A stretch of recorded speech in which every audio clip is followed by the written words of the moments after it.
The shuttle moved slowly toward Luna Academy, a bright station floating near Earth's moon. Inside, 12 alien students sat quietly, their different forms showing clear signs of worry. Zara pressed her crystal face against the small window, looking at the blue and green planet below.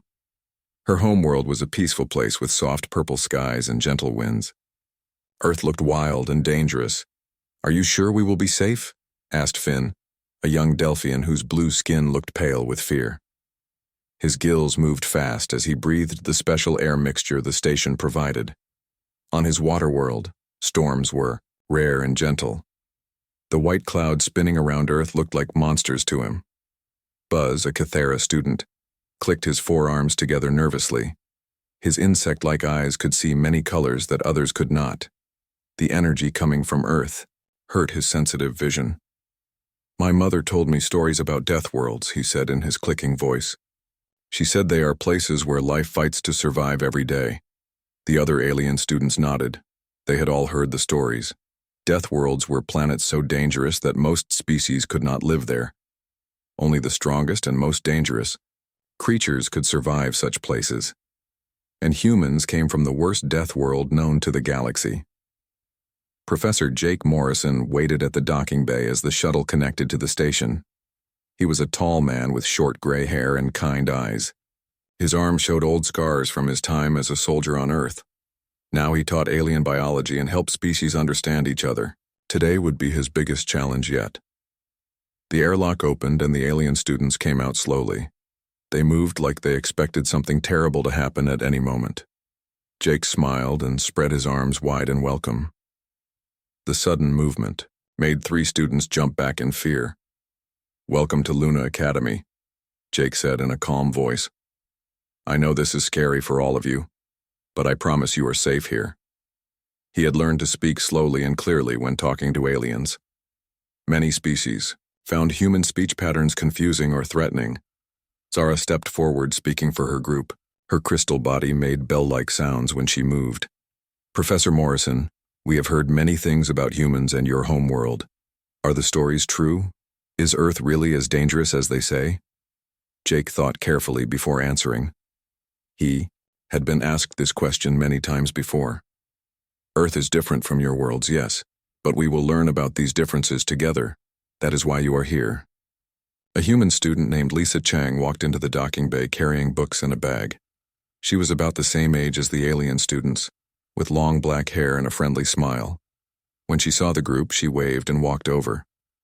"Hi everyone, I'm Lisa. I'll be your student guide during your stay here." She spoke in the same easy way she would talk to human friends. The aliens stared at her in surprise. They had expected humans to be more formal or threatening. Finn made a soft whistle, sound that meant surprise in his language. "You are so young. Do human children really live on the death world?" Lisa laughed, which made several aliens step back. They had been told that showing teeth was a threat signal among many predator species. "I grew up in Colorado. It's a beautiful place in the mountains. The air is thin and it gets very cold in winter, but I loved living there." The aliens looked at each other with wide eyes. This human child spoke of living in mountains and thin air like it was normal. On most of their worlds, such conditions would mean death within hours.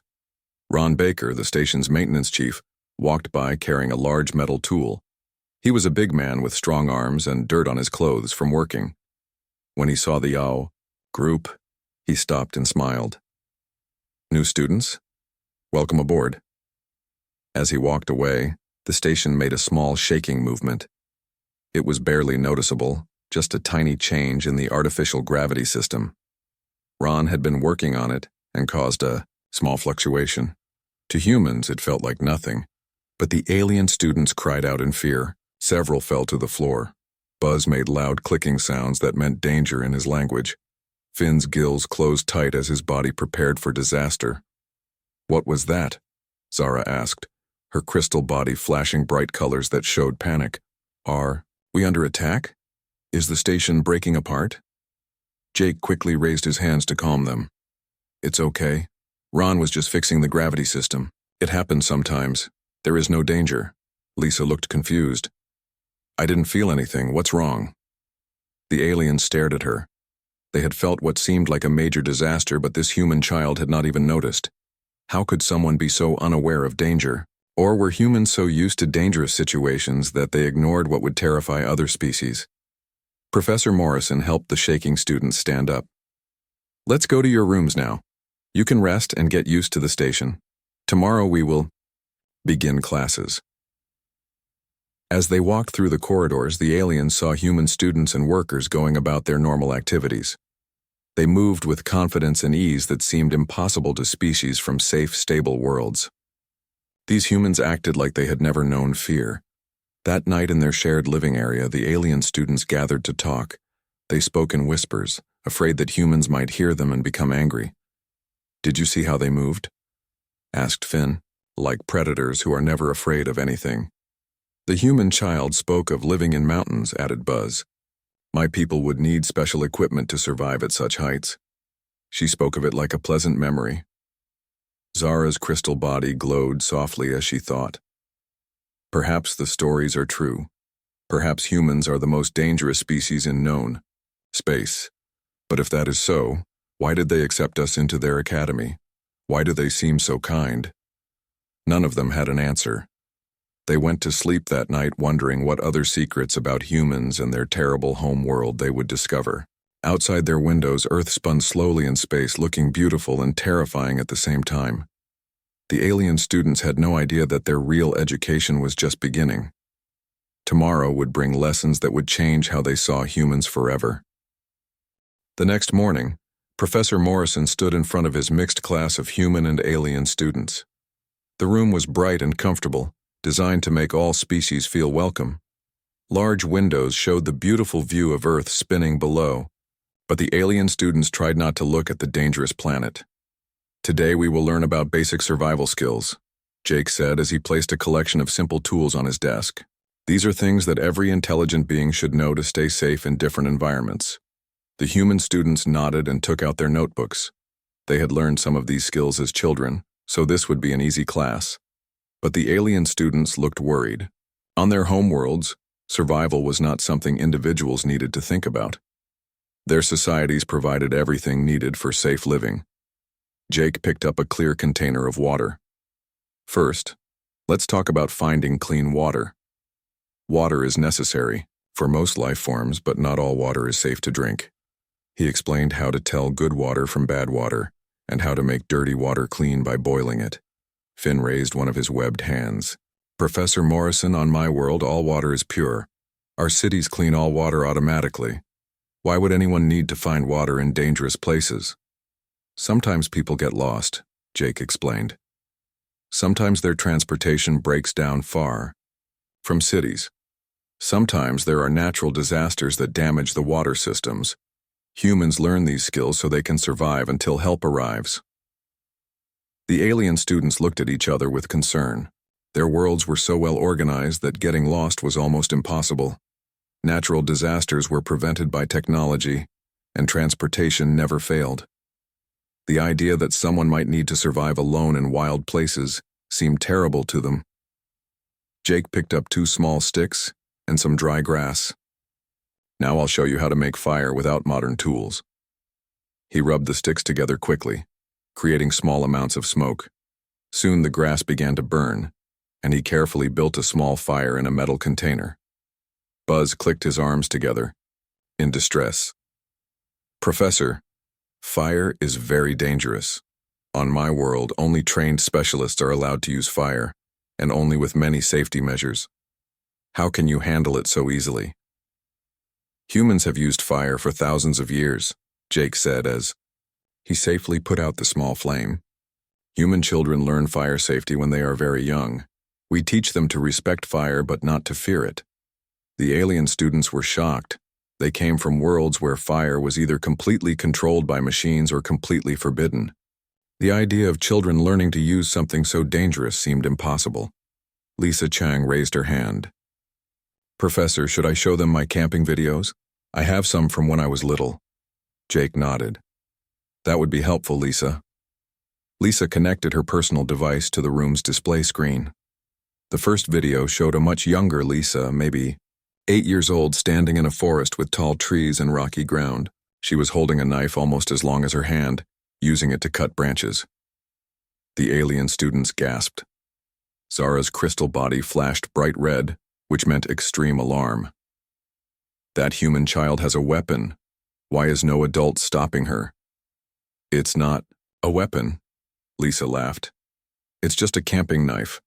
My dad taught me how to use it safely when I was 6. See, I'm cutting wood to make a shelter. The video continued, showing young Lisa building a fire, cooking food over the flames, and setting up a tent. As night fell in the video, she crawled into her shelter and went to sleep alone in the dark forest. Finn made a high whistling sound that meant terror in his species. She is alone in the wilderness at night. Where are the protective barriers? Where are the guards? What about the predators? What predators? Lisa asked, looking confused. There are some bears and wolves in those mountains, but they usually stay away from people. Besides, my dad was camping just a few hundred meters away. I wasn't really alone. The alien students stared at her in horror. Bears and wolves were creatures they had studied in galactic databases. These were powerful predators that could kill most alien species easily. Yet this human child had slept peacefully knowing such monsters were nearby. The next video was even worse. It showed Lisa, now about 10 years old, hiking through snow-covered mountains. The wind was blowing hard, and the temperature readings on the video showed numbers that would freeze most aliens solid within minutes. This was during a winter camping trip, Lisa said happily. We got caught in a snowstorm and had to wait it out in our tents for 3 days. It was actually pretty fun. We played card games and told stories. Buzz fell out of his chair. The other Cathera students had to help him back up. You stayed in a frozen wasteland for 3 days? For fun? By choice? Sure, Lisa said. Winter. Camping is great. The mountains are beautiful when covered in snow, and it's so quiet and peaceful. Jake decided to move to a different topic before the aliens became too upset. He brought out several plants from Earth. These are common plants that humans use for food and medicine. Learning to identify useful plants is another important survival skill. He held up a small red pepper. This is called a chili pepper. Humans eat these for flavor. He cut the pepper open, and even from across the room, the alien students could smell the strong chemical scent. That smells like a weapon, Zara said, backing away from the plant. Are you sure it's not poisonous? Not poisonous, Jake said, but it does contain a chemical called capsaicin that creates a burning sensation. Many humans enjoy this feeling and add peppers to their food to make it more exciting. The alien students looked at each other in disbelief. Capsaicin was used as a non-lethal weapon on most civilized worlds. It was sprayed at criminals to stop them without causing permanent harm. The idea that anyone would eat such a substance on purpose seemed insane. Some humans have contests to see who can eat the hottest peppers, Lisa added helpfully. My uncle once ate a pepper so hot he couldn't talk for an hour, but he was really proud of himself. Finn's gills closed completely as his body went into protection mode. Your people have competitions using chemical weapons? They're not weapons, Jake said gently. They're just food. Different species have different tolerances for various chemicals. As the class continued, Jake showed them other common Earth plants. Many of them contained chemicals that would be dangerous or deadly to alien species, but humans use them as everyday seasonings and medicines. The final shock came when Jake mentioned that humans often drink alcohol for enjoyment. He explained that alcohol was made by letting certain plants rot in a controlled way, creating a liquid that made humans feel relaxed and happy. Finn nearly fainted. You drink industrial solvent? On my world, alcohol is used to clean machine parts and remove paint. A few drops would put me in the hospital. Different biology, Jake said. What's dangerous for one species might be harmless or even pleasant for another. When class ended, the alien students walked slowly back to their living area. They were quiet, trying to process what they had learned. These humans, who seemed so kind and normal, regularly did things that would kill most other species. That night, they sent emergency messages to their home worlds, asking for advice. How were they supposed to learn alongside beings who treated deadly chemicals as entertainment and taught their children to survive in conditions that would destroy entire alien civilizations? But despite their fear, they were also curious. If humans could do such impossible things and still remain kind and civilized, what other secrets did they possess? Tomorrow's lessons would surely bring even more shocking discoveries about the species from the Deathworld called Earth. The third day brought the alien students to the medical bay for their required health checks. Dr. Helen Brooks was a middle-aged woman with gentle hands and a warm smile. She had worked with many alien species before and knew how to make them feel comfortable during medical examinations. "Don't worry," she said as the nervous students entered the clean, white room. "This is just a simple check to make sure you're healthy and adjusting well to the station environment." The alien students lined up quietly, still shaken from yesterday's survival class. They watched as Dr. Brooks checked each human student first. The medical scanner beeped softly as it recorded information about human biology. When it was Zara's turn, the crystal being stepped carefully onto the examination platform. Dr. Brooks ran the scanner over her transparent body, and the results appeared on the screen. The doctor frowned slightly and ran the scan again. "Is something wrong?" Zara asked, her body flashing nervous yellow colors. "No, you're perfectly healthy," Dr. Brooks said. "I'm just comparing your readings to the human students. The differences are quite remarkable." She turned the screen so everyone could see. "Look at these temperature ranges. Zara, your species can survive in temperatures from 15 to 25 degrees Celsius. Any colder or warmer would be dangerous for you." The human students looked at the numbers with interest. Lisa raised her hand. "What's the range for humans?" Dr. Brooks smiled and pulled up a human scan. "Humans can survive in temperatures from about -40 to +50 degrees Celsius. And that's without special equipment." The alien student stared at the screen in shock. Buzz clicked his arms together rapidly. "That range is impossible. No biological creature can survive such extreme conditions. Humans are quite adaptable," Dr. Brooks said as she continued the examinations. When she scanned Finn, more shocking differences appeared. Finn's species can only survive at sea-level air pressure. Even small changes in air thickness would make breathing impossible for him. She showed them the human readings. Humans regularly live at altitudes where the air is much thinner. Some human cities are built in mountains so high that most aliens would die instantly from lack of oxygen. Finn's gills fluttered in distress. How do they breathe in such places? Their lungs and blood are designed to work with less oxygen, Dr. Brooks explained. Human mountain climbers sometimes go to heights where the air is so thin that even other humans need special equipment. But some humans can adapt to these conditions. The medical examinations continued, and each scan revealed more impossible facts about human biology. When Pete Williams, the security chief, stopped by to check on the group, Dr. Brooks asked him to demonstrate some basic human physical abilities. Pete was a large man with strong muscles, but he looked normal compared to other humans. "Sure, Doc. What do you want me to show them?" Dr. Brooks pointed to a set of exercise weights in the corner of the medical bay. "Could you lift those for us? They're about 50 kilograms. Pete walked over and picked up the weights easily, lifting them above his head and holding them there while he talked. "Is this enough, or should I add more weight?" The alien students backed away in terror. 50 kilograms was more than most of them weighed. The idea that a human could lift their entire body weight above his head like it was nothing seemed impossible. "The human muscular system is incredibly strong," Dr. Brooks explained to the frightened aliens. "An average human can lift about their own body weight without special training. Trained humans can lift much more." Buzz was shaking now. "On my world, our strongest workers can lift about 10 kilograms safely. You are saying this human could crush 5 of my people at once?" "Pete would never hurt anyone," Dr. Brooks said quickly.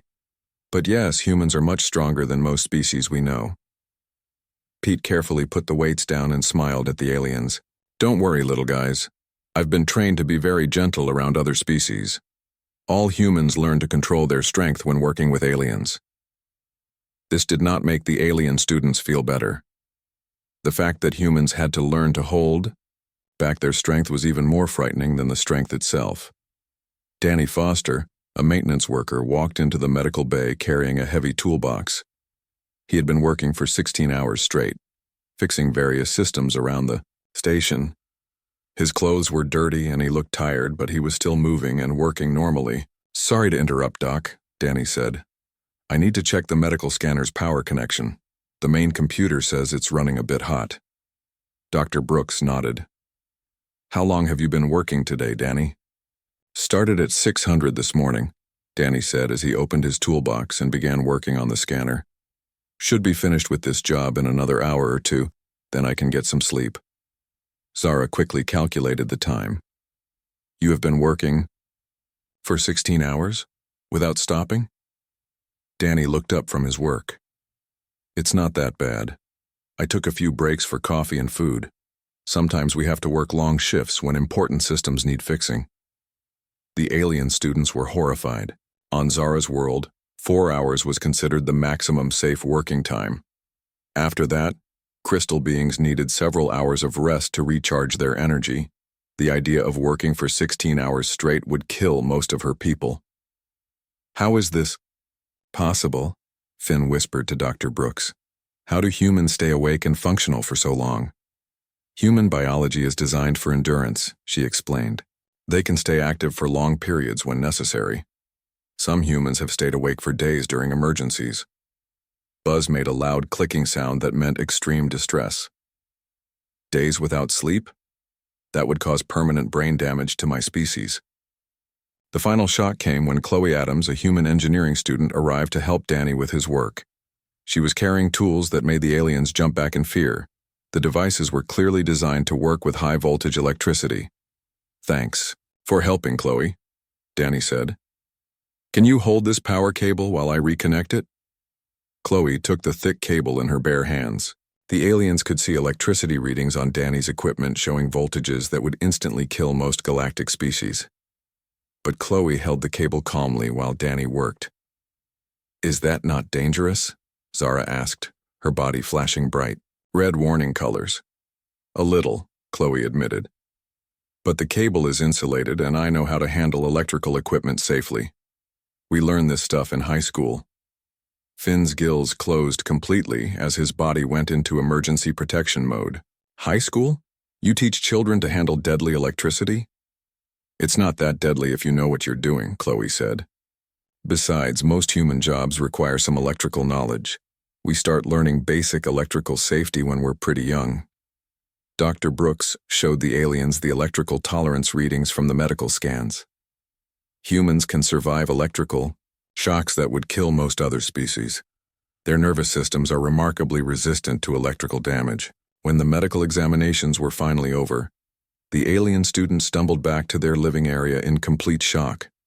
They had learned that humans were not just dangerous because of their behavior or their Deathworld home. They were dangerous because their bodies were built like living weapons. That night, the aliens held an emergency video conference with their home governments.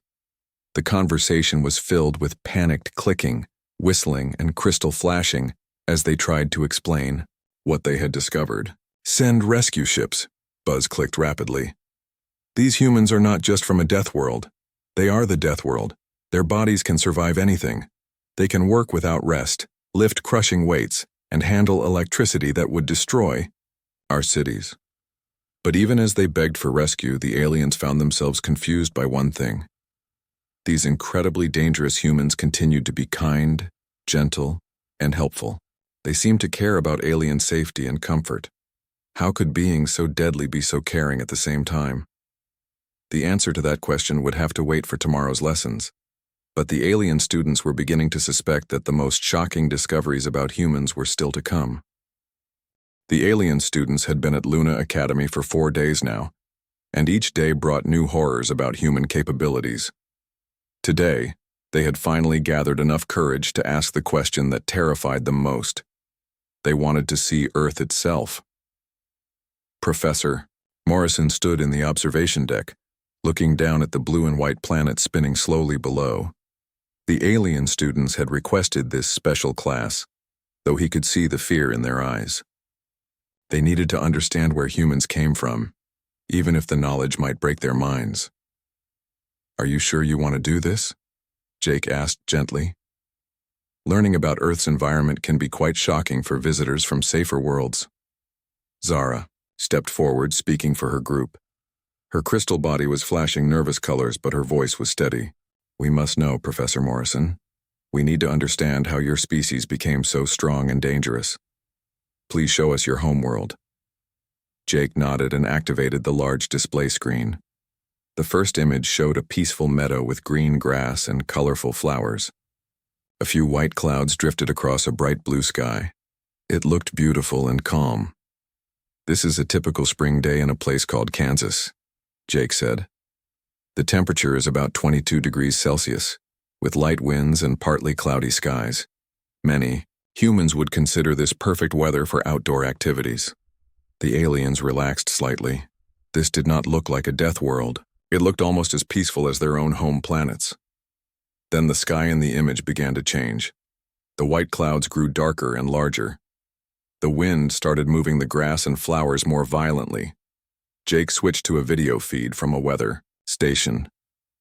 This is what we call a thunderstorm, Jake explained as the sky filled with black clouds. They happen regularly on Earth, especially during certain seasons. Lightning flashed across the screen, followed by the deep rumble of thunder. The bolt of electricity was so bright and powerful that the alien students cried out and jumped backward. Zara's body flashed pure white with terror. That lightning bolt contains about 1 billion volts of electricity, Jake said calmly. The thunder you heard is the sound of air being heated so quickly that it explodes. Buzz fell to the floor, his insect legs unable to support him. 1 billion volts? That could power my entire home city for a year. How do humans survive when such weapons fall from the sky? Lightning rarely hits people directly, Jake explained. And when it does, some humans survive. We have safety procedures for thunderstorms, but most humans just wait inside until the storm passes. You mean you stay on the planet while this is happening? Finn's gills were fluttering rapidly with panic. You do not evacuate to space stations? Jake looked confused. Evacuate? There are thousands of thunderstorms happening on Earth every day. If we evacuated for every storm, we would never be able to live on our planet. The video continued, showing rain falling so hard that it looked like solid walls of water. The aliens watched in horror as the storm system moved across hundreds of kilometers, bringing destruction that would end civilizations on their worlds. But in the video, they could see humans walking around afterward, cleaning up and going about their normal lives. Dr. Sam Parker, the station's biologist, joined the class to help explain Earth's ecosystem. She was a small woman with kind eyes, but the alien students now looked at all humans with new fear and respect. Let me show you some of Earth's plant life, Sam said, as she brought up new images on the screen. The first picture showed a beautiful flower with bright red petals and a sweet smell. This is called a rose, Sam explained. Humans grow these in their gardens for decoration. They smell wonderful and look very pretty. The aliens began to relax again. Perhaps not everything on Earth was deadly. Of course, roses have thorns, Sam continued, zooming in to show sharp spikes along the plant's stem. These thorns can cut human skin and cause bleeding, but humans consider this a small price to pay for the flower's beauty. The alien students stared in disbelief. Humans decorated their homes with plants that attacked them. The next image was even worse. It showed a plant with large green leaves that seemed to be moving. This is a Venus flytrap, Sam said. It's a plant that catches and eats insects. When a bug lands on its leaves, the plant snaps shut and digests the creature alive. Buzz made a sound like screaming. On his world, plants were gentle and peaceful. The idea of a plant that hunted and killed animals was like a nightmare coming to life. Humans keep these as pets, Sam added helpfully. Many human children have them in their bedrooms. The revelations continued getting worse. Sam showed them images of Earth's weather systems. She explained how humans lived through ice storms that covered entire regions in frozen death, tornadoes that could destroy cities, and hurricanes with winds strong enough to throw vehicles through the air. Here is a video from last winter, Sam said, showing footage of a snowstorm. The wind was howling so loudly it hurt to listen to. Snow was falling so thick that nothing could be seen beyond a few meters. The temperature readings showed numbers that would freeze alien blood solid in seconds. In the video, a human figure appeared walking through the storm. The person was wearing heavy clothes, but they were moving normally, even casually. They stopped to help push a vehicle that was stuck in the snow, then continued walking down the street like it was a normal day. "That is impossible," Zara whispered. "No biological creature can function in such conditions." "Humans adapt," Sam said. "This storm would be dangerous for us too, but we prepare for winter weather. We wear proper clothing and plan our activities accordingly." The most shocking revelation came when Sam showed them Earth's animals. She started with what she called pets, animals that humans kept in their homes for companionship. The first image showed a large furry creature with sharp teeth and intelligent eyes. "This is a dog," Sam explained. "They are descended from wolves, which are pack-hunting predators. Humans have been keeping them as companions for thousands of years." The alien students could not process this information. The creature in the image was clearly a predator capable of killing most of them with ease. Its teeth were designed for tearing flesh, its muscles for running down prey. "You keep predators in your homes?" Finn asked in a voice so high it was almost a scream. "With your children? Dogs are very loyal and protective," Sam said. "They love human families and would die to protect them. Human children grow up playing with dogs and learning responsibility by caring for them." She showed more images of dogs playing with human children, sleeping in human beds and being treated like family members. To the aliens, it looked like humans were casually living with deadly monsters who could turn on them at any moment. The final shock came when Nancy Bell, the station's weather specialist, joined the class to explain Earth's seasonal changes. "Earth's climate varies greatly throughout the year," Nancy explained. "In winter, much of the planet becomes frozen and covered with snow. In summer, some regions become so hot that the ground itself can burn bare skin." She showed images of the same locations during different seasons. Places that looked green and beautiful in spring became frozen wastelands in winter, or burning deserts in summer. The temperature changes were so extreme that they would require planetary evacuation on any civilized world. "How do humans survive such changes?" Zara asked, though she was not sure she wanted to know the answer. "We adapt our behavior and clothing to match the seasons," Nancy said. "In winter, we wear warm clothes and heat our homes. In summer, we wear light clothes and cool our homes. Some humans actually prefer the extreme seasons. They think mild weather is boring." The alien students sat in stunned silence as the implications hit them. Humans did not just survive on their Deathworld, they thrived on it. They lived through conditions that would destroy entire alien civilizations, and they did it so routinely that they found mild, safe weather boring. As the class ended and the aliens walked slowly back to their living area, they finally understood the truth. Earth was not just dangerous because of its storms and predators and poisonous plants. Earth was dangerous because it constantly tested every living thing with challenges that would break most species. But humans had not just survived these tests. They had grown stronger from them. Every challenge their planet threw at them had made them more adaptable, more resilient, and more capable of surviving anywhere in the universe. That night, the alien students sent their most detailed reports yet to their homeworlds. They tried to explain that humans were not monsters or conquerors. They were the product of a world so challenging that it had forged them into the ultimate survivors, and somehow, through all the dangers and hardships, they had retained their kindness and desire to help others. The most terrifying and wonderful truth was beginning to emerge. If you needed to survive in a dangerous universe, there was no one better to have by your side than a human who had learned to call the ultimate Deathworld home. On the final day of their first week at Luna Academy, the alien students sat quietly in their shared living area. They had learned so much about humans and Earth that their minds could barely process it all. Each day had brought new revelations that challenged everything they thought they knew about life in the universe. Professor Morrison knocked on their door and entered with a warm smile.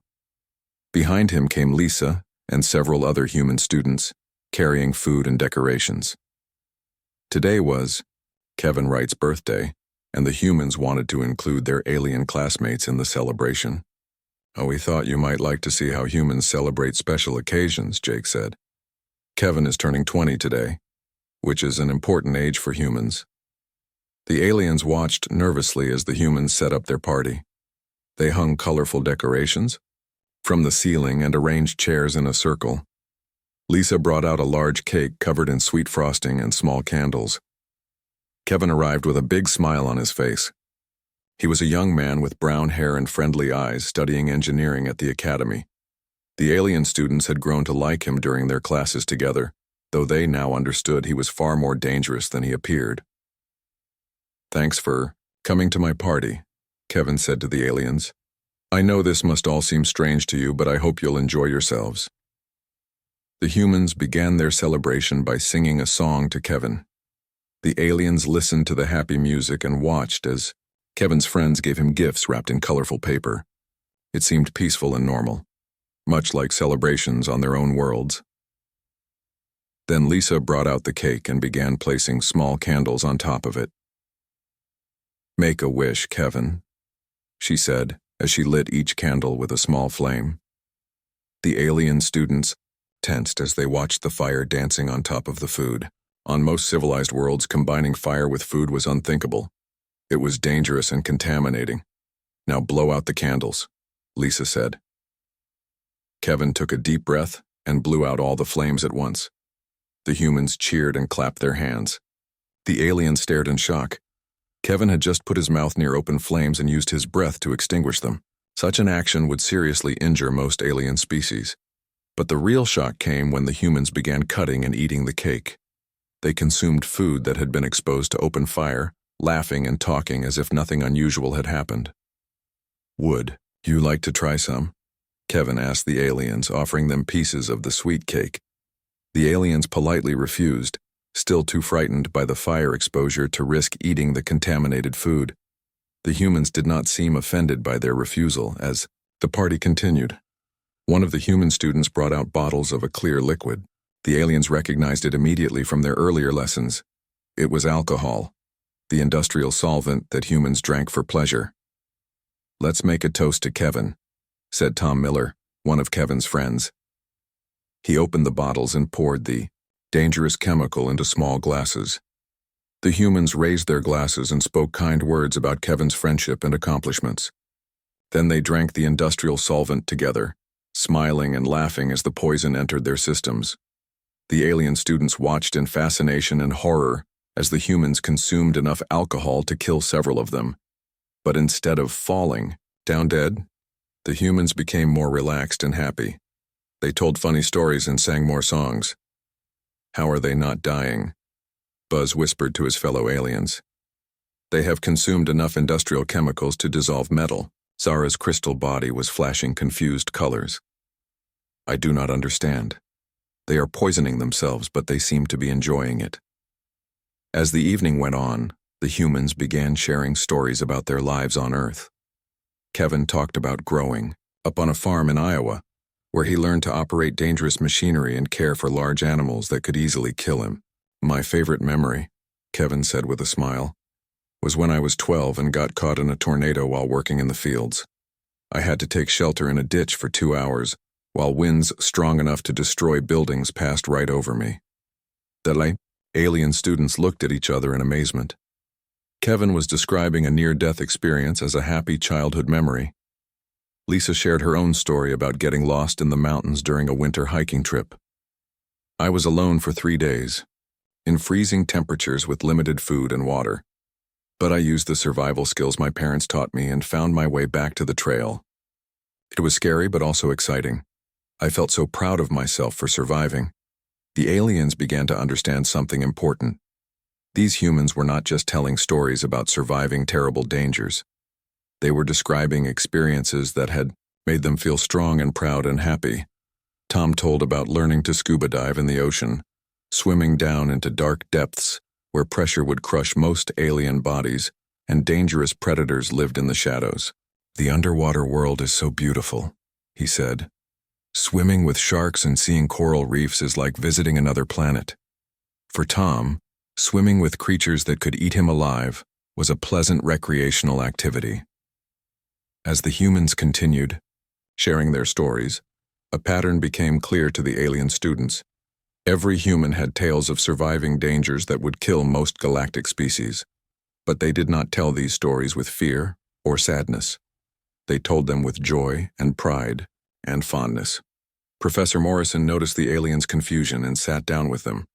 "I think I understand what's puzzling you," he said gently. "You want to know how we can be so dangerous yet so peaceful, don't you?" The aliens nodded, unable to speak. Jake smiled and looked out the window at Earth spinning below. "The answer is in our planet itself. Earth is dangerous, yes, it tests every living thing constantly. Storms, predators, poisonous plants, extreme temperatures, natural disasters. Our world throws everything at us." He paused, watching the blue and white planet that had forged his species. "But Earth is also beautiful. It gave us challenges that made us strong, but it also gave us incredible diversity. Amazing creatures, breathtaking landscapes, and the knowledge that we could survive anything if we worked together." Kevin joined the conversation. "We learned that the universe is dangerous, but we also learned that we don't have to face those dangers alone. Humans take care of each other. We share our strength with those who need it." Lisa nodded. "When you grow up knowing that your world can kill you, you learn to value life more, not less. Every day we survive is a gift. Every friend who helps us survive is precious." The alien students finally began to understand. Humans had not become dangerous because they were evil or violent. They had become dangerous because their world had taught them that strength was necessary for survival. But the same world had taught them that cooperation and kindness made survival possible for everyone. "You see," Jake continued, "when humans finally reached space, we did not come as conquerors. We came as explorers who wanted to share the universe with others. We had learned to survive the impossible, and we wanted to help other species do the same." Zara's crystal body began glowing with a warm, peaceful light. "You are guardians," she said softly. "Your planet made you strong so you could protect others who are not as strong." "That's exactly right," Jake said with pride. "We are dangerous to those who would harm the innocent. But we are the safest companions you could have in a dangerous universe."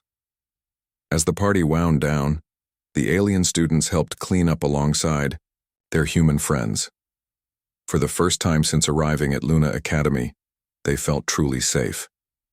They understood now that humans were not monsters from a death world. They were the universe's ultimate survivors, who had chosen to use their strength to protect rather than destroy. That night, the aliens sent their final reports to their homeworlds, but these reports were very different from the panicked messages they had sent before. "We came here fearing the death world and its people," Zara wrote in her final log entry. "We leave understanding that in a universe full of dangers, there is no safer place to be than beside a human who considers you a friend. They have conquered the impossible not through violence, but through an unbreakable refusal to surrender to any environment, any challenge, or any threat to those they protect."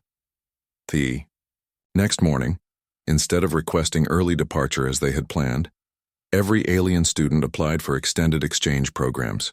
They wanted to learn more from these remarkable beings who had turned a death world into a home, and chose to share that home with anyone brave enough to visit. Earth was still a death world, they now understood, but it was also the birthplace of the galaxy's greatest protectors, teachers, and friends. And there was no better place to learn how to survive in an unforgiving universe than alongside the species crazy enough to call such a dangerous place home.